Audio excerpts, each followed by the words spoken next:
Ça ne peut me changer à rien.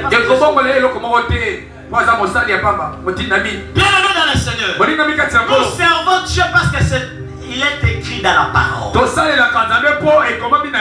Même quand on dit femme, soyez soumise, c'est pas l'esclavagisme, mais c'est la Bible qui dit d'être soumis. Et la Bible dit mari, aimez vos femmes.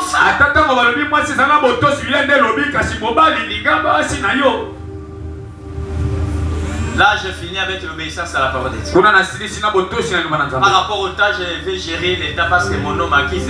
Si je déborde, je serai Pierrot de 10 ans. Nous,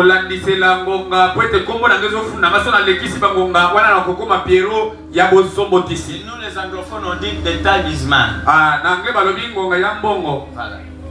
Écoutez, l'obéissance à la voix de Dieu maintenant. Nous sommes dans le livre de Matthieu chapitre 3, verset 1 jusqu'au verset 5. Là, on nous parle de l'histoire de l'homme appelé Jean-Baptiste. Écoutez-moi bien. Je parle à Jean-Baptiste. On ne peut pas dire parce que nous gagnons le temps. Pour moi, si je dis qu'on va dire, c'est alors que tu vas vérifier. C'est que je l'ai fait. Écoutez. Dieu s'est révélé à Jean-Baptiste. Il dit à Jean-Baptiste, va dans le désert. Pendant que les gens habitent au village, les gens habitent dans le ville. Il envoie Jean-Baptiste dans le désert. Dans le désert, il n'y a pas de l'eau. Il n'y a pas de maison. Il n'y a pas de shop. Il n'y a pas des hôpitaux. Il n'y a pas des écoles. C'est-à-dire, bibliquement parlant, le langage de la Bible, lorsqu'on dit le désert, c'est la souffrance. Autre chose que Dieu parle à Jean-Baptiste. Les gens mangent les tikwanga. Les gens mangent les foufous. Les gens mangent les riz. Mais Dieu dit à Jean-Baptiste, quand tu vas manger seulement les sauterelles et les miels. Écoutez, le chien ne s'habille avec des vestes. De belles robes. Mais il dit à Jean-Baptiste, toi tu feras le contraire de ce que les gens sont en train de dire. Tu vas porter les poils de chameau. Écoutez, les poils de chameau. Ou les peaux des animaux en général. Si c'était toi et moi, peut-être on allait discuter avec Dieu. Pourquoi je dois faire les contraires de ce que... Pour gagner le temps, c'est que j'ai aimé dans la vie de Jean-Baptiste. Quand vous lisez cette Bible, Jean-Baptiste n'a pas discuté avec Dieu. Un missionnaire doit accepter d'aller là où Dieu l'a envoyé. On dit pasteur, dans mon lit, il y a un témoignage, je m'en vais écouter dans mon lit. Mais c'est le pied. Où est la grâce? Combien de missionnaires ont tous allés à Méchoué pour y aller? Oh, dans le bâti, au cours de la pauvre, na Boutou, na Tongo, combien d'années? Le bas n'a pas fait, le bas. Soit à moi, si le bas fascine. Soit à mon bas, le bas fascine, le bas fascine. Donc, à ma photo, les lots. Kolombi na ngai ezala kano ekozala suka na ngai ekosenga audience naloba nalobi oza koka toza fata toza mai ata baboyo sokola yo bakolamba ata baboyo lamba bakomela bato bazobwakisa lelo lobi bakokoluka yo na Jésus. Mais le problème est d'écouter la voix de Dieu. Le problème est d'obéir à la parole de Dieu. La Bible dit, les gens de la ville, ils quittaient la ville, ils quittaient le village, ils se rendaient vers Jean-Baptiste. Ils prêchaient la repentance. Oh, nous le passé d'aujourd'hui, je ne condamne pas la personne. Nous voulons seulement prêcher sur la bénédiction. Nous prêchons sur l'enlèvement. Nous prêchons sur la restauration. Nous prêchons sur la crainte de Dieu. Mais lui prêchait seulement sur la repentance. J'aimerais parler à quelqu'un. Tu n'es pas la photocopie de quelqu'un, tu es l'original. Il ne faut pas jamais imiter quelqu'un. Il faut obéir à ce que le Saint-Esprit t'a révélé, t'a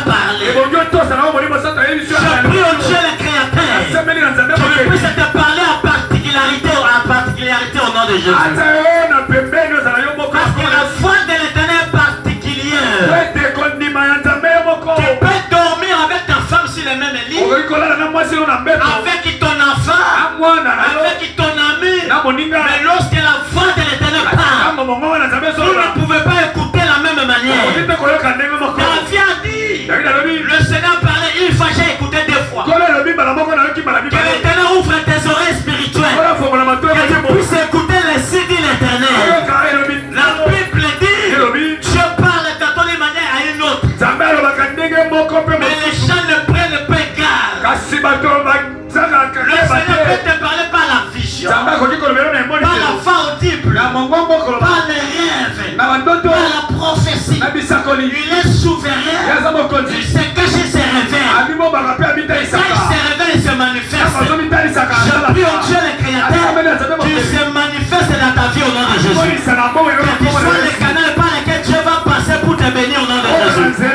Lorsqu'on parlera de la borne d'Ibomba, c'est toi qui seras la référence. Je dis c'est toi qui feras la référence. Je parle à toute personne qui va écouter la voix de Dieu. Moi je vais te raconter à Londres. Je serai avec toi au Canada. Je serai avec toi à Chicapa. Je serai avec toi aux États-Unis. À l'hôpital on a voyagé l'année prochaine. Va-t-il demander pour que nous soyons à l'aéroport? Attends, dis-moi, mais la place. L'année prochaine, la vie n'a pas colonné la voie colala. Yoka amène un député, yoka amène un papa ministre, yoka amène un moto à Pambolama, yoka amène un moto à la connaissance à Yobanazambe. La Bible dit mon peuple périt faute de connaissance. J'aimerais parler à quelqu'un. Lorsque tu écoutes la voix de Dieu, tu ne chercheras pas les hommes, mais les hommes vont te chercher. Tu n'auras pas besoin des amis, mais eux-mêmes viendront. La Bible dit, la grâce et le bonheur accompagneront le chapitre dans la maison de l'Éternel jusqu'à la fin de nos jours. Je parle à quelqu'un. Un chrétien ne peut pas chercher le mariage au bon côté, le mariage va le chercher. Au lieu de chercher le voyage, cherche la personne qui donne le voyage. Au lieu de chercher le travail, cherche la personne qui donne le travail. Au lieu de chercher ce que tu as besoin, cherche la personne qui t'a créé, l'unisson de lequel il est. La Bible dit, l'Éternel mon berger, je ne manquerai de rien. Lorsque le Seigneur sera ton berger, tu ne manqueras jamais de rien. Tu me diras, pasteur, je suis orphelin de père de mère. Mais qui était Esther dans la Bible? Esther, orphelin de père de mère, mais Dieu l'a ramassé dans la poussière. Elle était devenue reine. Tu peux me dire, pasteur, je suis villageois. Mais qui était David dans la Bible? Un villageois grand village. Mais Dieu l'a ramassé. Il était devenu roi. Tu peux me dire, pasteur, je suis Fazer. Mais qui était Jephthé dans la Bible? Un Fazer. Mais Dieu l'a ramassé. Il était devenu le chef de sa catégorie. Tu peux me dire, je suis étranger à Chicapa. Mais qui était Joseph? En Égypte. Il était devenu premier ministre. Je parle à quelqu'un. Tu peux me dire, je suis petit. Mais qui était général dans la Bible? Un petit, il était devenu le vaillant héros. Tu peux me dire, pasteur, je suis une femme. Mais Déborah dit, pendant que les hommes étaient faibles, je me suis élevé tant que mère Isaïe.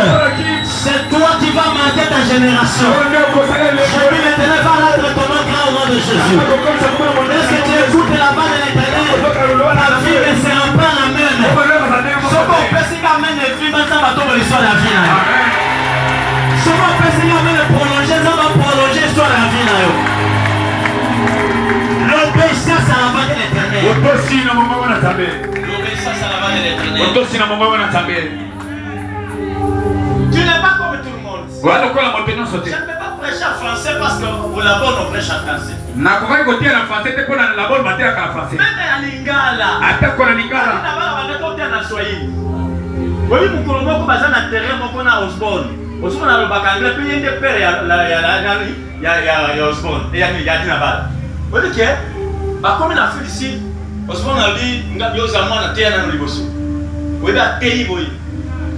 Ah bah, on a un anglais, mais je te rappelle la soirée. Ou à pays na fille ici. So tant nous a passé par miracle. Tant que quoi y a y. Avant de le ban anglais. C'est quoi? À mon avis la réaction mon côté parce que nous ne pas le papier dans les silences, c'est le blanc même. Oui, qu'il y a tali boyal. Ah, ça me fait africain ou kaka ba langue africaine. Pour te y na soirée, on débat de on va aussi. Yaya, théâtre na Chiruba. Même la Bible m'interprète Bazalaki. L'ongla complexe. Oui, on biso bato kaka biso que l'église à la bonne église à bato mbongo. Ngapa na dimagayation que tous bato ayana ni. Pour tous ba presse na ba princesse. Mwana liba tazali bata mwana ngulu azangulu mwana zamba zanani. Comme ça bazanza ba maléré. Le belanga amen. Je vais parler à quelqu'un aujourd'hui. Ton Dieu n'est pas capable de passer par toi pour devenir. Je vais te rendre le millionnaire numéro 1 même de RDC. Je ne peux pas jamais demander la permission même aux anges. Même à ton pasteur. Il y a une section où on dit que nous avons la solo, il n'y a pas volonté de pousser un ange. Mais ça, la moto, soit sauvé à ta passer les chemises. Dès notre une chemise, on est si bien, on a sauvé la vie. Mais nous avons pas bête à la solo, tu as un ange. L'obéissance à la voix de l'Éternel. Deuxième exemple, par rapport au tas. Dans le livre de Genèse, chapitre 6, verset 14. 14. Vous sautez, vous lisez les 19. La Bible dit Noé avait trouvé grâce au ciel de l'Éternel. Le Dieu le parle. Noé, tu vas faire lâche. Mais la condition, avec l'arbre appelé Bofi. Mais il y avait plusieurs sortes d'arbres. Mais il a précisé. Parce que notre Dieu c'était Dieu de la précision. Noé n'a pas cherché d'autres arbres. Il a suivi la voie de l'Éternel. Écoutez-moi ce que je vais vous dire. Même si sa femme lui dit, regarde la pluie va pleuvoir, prenez n'importe quel arbre. La personne qui marche dans la voie de Dieu, on est taxé comme orgueilleux. On est taxé comme s'il n'écoutait pas les conseils. C'est ce qu'il a attendu. Toi, tu n'as pas attendu. Je prophétise ce matin. Tu arriveras là où Dieu t'a dit d'arriver. Je dis, toi, tu feras ce que Dieu te dira de faire. Parce que la Bible dit, avec Dieu nous ferons quoi? Cette année, l'année 2025, l'Éternel sera dans ton côté. Je me suis posé la question. Le verset 19 où Dieu dit, donne la recommandation, donne la direction divine, donne l'orientation divine. Na verset 19, en disant, tu vas prendre chaque espèce des animaux, des reptiles, des oiseaux pour faire des années dans l'arche. Mais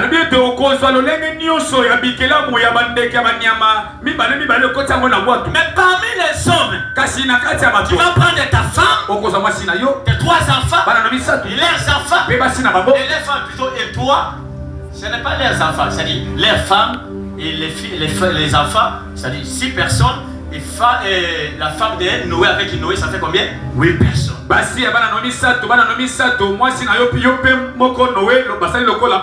savez ce qui nous tue, nous les chrétiens? C'est les sentiments. Moi j'étais surpris, je n'ai pas demandé même les chairs à notre pasteur. La chair est chère, c'est lui qui est cher. La communauté mon côté, mais sois convaincu, la communauté mon côté, mais sois convaincu que tu as c'est pas comment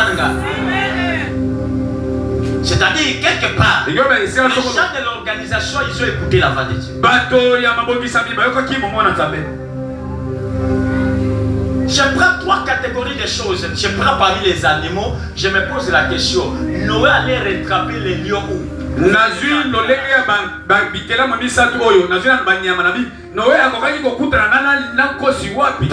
les oiseaux du ciel, Noé allait rattraper l'aigle avec sa femme où pour venir les faire entrer dans parmi les reptiles, il allait attraper les bois voir où. Mais la Bible a même dit, quand Noé avait suivi l'orientation, selon la foi que Dieu lui avait parlé, il a vu toutes les choses elles-mêmes venir. Descendez, il venait se réfugier dans l'arche. Je parle à quelqu'un. Lorsque tu écoutes la voix de Dieu, tu ne fourniras aucun effort. Je vais toucher les terres déjà pour venir te dire, je m'en mis à cœur. Il m'a dit, prends les contacts de voiture de te donner. Moto mususu azotonga ndako abandi na terrain asombi atongi ndako ayebi te azotongela yo mukola komona yo nzamba kotia wana motema abizo buka lopango pesa moto wana na bonne nzamba esalemela au nom de Jésus. Bible lobi bokovana bandako botonga te. Yaya, le Dieu que nous servons, il est Dieu de miracles. Mais le miracle sera automatique lorsque tu obéis à sa parole. Lorsque tu obéis à sa voix. Je vous pose la question. Qu'est-ce que tu as parlé dans ta vie? Qu'est-ce qu'il t'a dit de faire dans sa vie? Qu'est-ce qu'il t'a dit de faire dans ta famille? Bien-aimé dans le Seigneur, ma première fatigue que j'ai reçue en Afrique d'ici. La première fatigue. Mon témoignage, quand je suis arrivé en Afrique du Sud, c'était en 2011. J'ai fait 2 semaines seulement. J'ai fifé dans un quartier appelé Benz Valley. Maintenant, j'étais allé, on est allé me visiter à Béton. Un autre quartier. Il y avait des malls là-bas. Des malls, c'est des shops, des grands shops. Alors maintenant, j'ai vu beaucoup de blancs. Et Dieu m'a dit d'aller prêcher les blancs. Mais il y a qui voient ça. Vous voyez qu'il se débrouillé dans le Bible. On a un Congolais, RDC, le Panini. Non, parce que ça, je suis l'équipe de bâtiment pour tout le Sani, Tchapi. Sauf que ça coûte un peu de ça, va passer dans le nom. Pour deuxième fois, qu'on s'en audience. N'a qui voit même. Dans cette référence, dans mon anglais, mon quoi, l'autre va dans Tangawa. Si on a s'approché, même si hello, même si on passe à Pierrot de l'ordre de From Brazzaville. Même si you are the passe à Pierrot de l'ordre de From Brazzaville. Même si yes, anglais non c'est dans le bac à moi. Sauf quand on a 18 ans passé temps à na poto. Nous avons 17 ans pour qu'on a fiché na kopamboula mais conditions. Il faut le capter pasteur congolais à noir. Au Pamboula payé. Mais ça, j'en ai 18 ans passé à Tamboula en Afrique du Sud. À Koutana, va passer à Batomwindo, na ba Congolais, mais à Satan, tel que Ghana, Satan, Kapoto Koutana. Ghana, Ezaki, le Elisabeth, na Marie, va passer une vote pour Mbana, va s'allier. On a fait seulement des échanges de numéros. Maintenant, la nuit, le Seigneur s'est révélé à lui. Voilà les pasteurs que je t'avais parlé. Tu vas les prendre en charge. Mais quand on tombe à la mouki boye, ensuite, on a bengi. Non, on a monté la bengi. Non, on a bengi. Non, on a et ça, on a avec un papa, un camarade, un boutou pour les gays.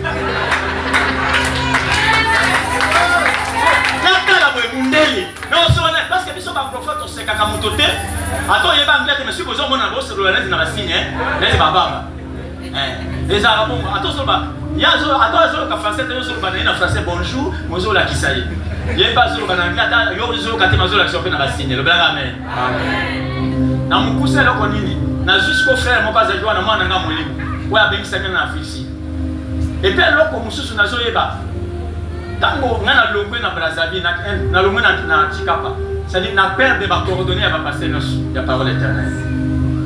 Et puis n'importe quand on a besoin tous les nos frères va passer timba na ba côté ba la paix nous tous les nos frères. Si quoi on a comme la Lubumbashi bana qui est dans Afrique du Sud. Na joie avion na quitter na Lubumbashi na TV na moni passer à Mani. Ah OK. Merci papa na oh papa na ngai wa babia. Oh papa ya ko sa papa on a vu perdre na ngai. Quand on s'initie à côté, il y a un téléphone numéro qui est dans l'écran. Il y a un protocole, ça secrétaire. Il y a un papa, Pierrot, pasteur Pierrot. Pierrot de l'ordre, il y a un na mina golf ye pe azaka na golf abizi na kaka wana ya na mona pas même pas 20 minutes yemo kona vola tu pas tout ba passer amani yemo kona vola et pas yo tala yo et puis il singa bizu wa biloko na tokeni papa na to solo ni tabizu wa tokeni de toke de na ipse na okenda fisi na priya ki kuna yo ya webi lelo net passer Kennedy abulu ko sitwaka uboko ko benye na France o papa na ki pressé di bisanga ya nande ko so passer po nande ba option na ofisa nande ko so voyage so ko zo avion na Kisasa aba ko sitwaka o so ko ba ki déjà c'était de principe. C'est comme ça que j'ai découvert la borne de Lubumbashi. En bref, na pesi frère azaki pembe nanga ayambi chiko abi yo passé Pierre wana mundele abi non na za mwana na abi OK yebisa passé Pierre tozaki même mardi abi boya vendredi na 11h na Rosentelville wana kati mususu tokutana na Alberton ngana zena base valley chiko apesinga rendez-vous api na Rosentelville d'ailleurs motema nanga izaki kaka tout c'est dit vendredi ko makaka rapide vendredi on a évité makamoni ni Chikota mukaka tokomi tozana kete c'est-à-dire libanda ko to bengie akiti ayo fumwe chikota ba meminga na bureau na yenga na interprète na ngala donc ne boy pas na to vandité atali kaka boya olina seloni cho anglais on est lekelinga na yoki akoti cho mona nanga seki atuninga na lingala bi papa oyoki ba na so na bi na yoki elokoti ala so tuno linga sale la yo ni na bi makamo na lukaka yangoyo la vie n'a jamais dans la porte de ceux qui n'a sengi mbongo. Alors ba noir ou escroc, ba voleur. Je suis na sengi matériel et si maté. Mais c'est le quoi y est pas ça qui passe na bi na lingi na invité yo na mboka na biso Congo. Et puis yo ko ba na ko invité ngabi na ko sala. Ya yenda ibisa binza mbado belanga pona ça fait 18 ans passé. Nda pesa nga sala n'étage ya kitoko. Ko le quand même ya machine na pesa ba musu bakana na ya machine. Ça sala kitoko. Parce que mana sa ya kuna teya na fisi yenda pesinga sali wana et puis na yebise na papa na yeba anglais te so ko kota ka transport na base valley ni 3 transport pona ko mawa na bando tuna barete nini pona lo bana na recevoir boutique nga et puis kuna za barete demander te et il faut kaka isika bisete le mama so ay sabi yaka ameminga pesinga benda ay singa banda église na banda église bongo na Félix na kenda kitanya intention mais le quoi les gens missionnaires na j'ai déjà opportunité et puis ça loin na $1000 par mois mais na ça loin na biloko no so ba micro ba bible okotika atotika ki bible obosa na ki bible na ndako okoyo kuta bible liboso ya chaise na noso même moto aso kombo na tofuta ka ete yemo ko mondele wana parce que ça ba ndele baza bien organisé même moto asala ka boye basala ka bafuta ka ino. C'est comme ça que j'ai commencé l'église en Afrique du Sud. Tu vois, on a mis tout le monde bana nanga ba koya ndenge ni baza na Afrique du Sud na Brazzaville. Webi, ya nzamba zama, yebisa baza no nzamba zama. Nzamba zama. Zamba sali grâce. Moi si nanga so tambola na nzela na bana.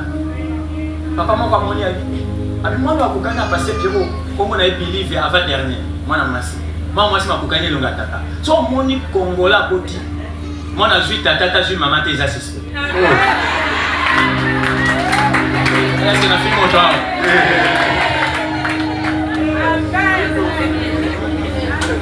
Dès mon toi na yebisi abi papa zawa pe oza na fixi la pe ya na fixi ni ngoza bosani. Dès mon toi na ndazo pa passeport na bango. Atia ba visa. Atia pe a benga vendredi. Bonjour pasteur, bonjour. Abi ba visa ya mama na bana ebini. Ba koya ndeni, abi bayaka ndeni. Et puis papa na za l'église. Na mona yete depuis na bota. Na yebi payete. D'ailleurs, na ba témoignage moko pesa kanga séminaire za la missionnaire. Ah. Missionnaire ya ba voyage était même de maison na maison na lobela, iloba na nzambe, lobela ngabe. C'était comme ça et puis bananga na mwasi bakiti wapi na Lubumbashi. À partir de Lubumbashi, dada tindiki bango poussé bamona et puis à côté bamona avion par les jeunes gars. Et puis moi c'est na bala ndeni. Na za célibataire na Brazzaville, na za déjà pasteur na implanté église. Ça fait partie de la matière de la voix de l'Éternel. Et ça, comme ça, comme on a dit que non, la porte est plantée, on a dit que si on a planté, on a combattu, on a ici battu. Amen. Oui, pourquoi pas, c'est là qui voit un zami, qui voit un zami. Na sisi ote ya na kini na otambo na nzabo na moni chip mobezo na ndanga tuna kena gauche ya ndinga tuna elle wana na 2006 na telemi na mona akitisi classe abenga ayisina bonjour frère na bonjour abi on te la l'église na bingai abi kota na vati to kene na tala boina montre ba 12 ba 13 na bi papa nous ça na lèvement na moi bo à cette qualité naza avocat bimiska carte avocat l'action na bi na tei makaba politique té Aïe, binga na za passer lokola yo. Kota, omonika bana ya bwana. Na koti na fati to keti na ndapa bimisi $10 pesinga. Tunika kalisho mongo. Abi pasana no bali tenga binga nutani. Ah, yo passer lo balati. Même c'est pas pesante. Aïe, c'est na suis charge à mariage na luka n'importe quel mois ci. Comme on a obale le mois ci. Ngana l'église mon côté, famille té, to tanga té. Yaya yenda balelanga mwasi ba mariage nyonso na ba salle na ba voile na ba dote makambo nyonso na bi nyonso na tombone loboko ya mombali nzamba sela mutu moko faveur na tonga le nom de Jésus-Christ. Bien-aimé dans le Seigneur, je disais de la voiture. La voiture. Il y a un papa qui m'a appelé. Je l'ai trouvé assis comme les pasteurs sont assis. La voiture était quelque part. Il me pose la question. Pasteur, tu sais conduire la voiture? Elle sait papa, attends, on a dit que l'autre a dit non. Elle sait passer au raté voiture. Abi contact ya ngo shoki o choku makana pesho. Na luki kati na bio za mutu RDC lo kwa makasi. Nata vous avez na jouer l'équipe matkele na poto na cha pité. Ah jamais. Mais c'est sur pessinga contact na encore c'est spina okumba. So les amis manuel les automatiques tant ba pessinga ka contact na chaîne na poche na zui téléphone na bengi frère de l'église. Ouais yeko kumba. Na prolonger ma solo na vie à papa na je vais prolonger ma solo pour frère à ça nini. Quand frère a na zui contact na pessinga na vie comme il va tina na tokumba.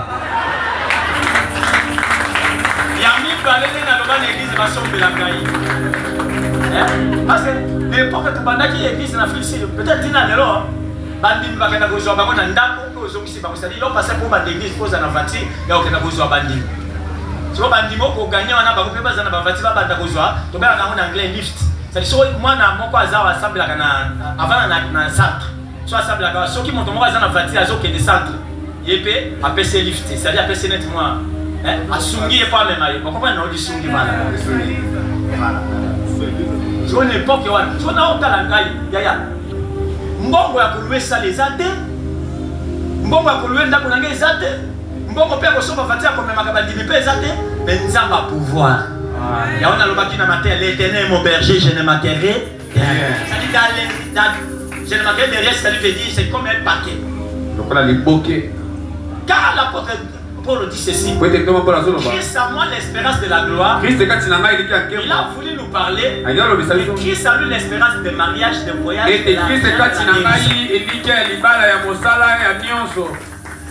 S'il te plaît, au lieu de courir derrière le matériel, nous devons courir derrière le Seigneur. David a fait de nous confirmer. J'étais jeune. J'ai failli. Je n'ai jamais vu un juste ta famille peut t'abandonner, mais Dieu ne t'abandonnera jamais. Le Seigneur parla à Moïse. Il dit c'est toi qui vas faire sortir les enfants d'Israël de l'Égypte pour les conduire vers les. Écoutez-moi le peuple de Dieu. Nous connaissons les explications de Moïse. Mais je parle seulement bref pour gagner. Lorsqu'il a accepté, il est parti.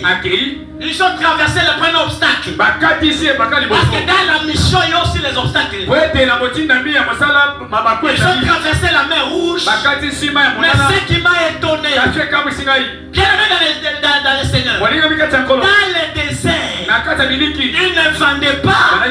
Dans le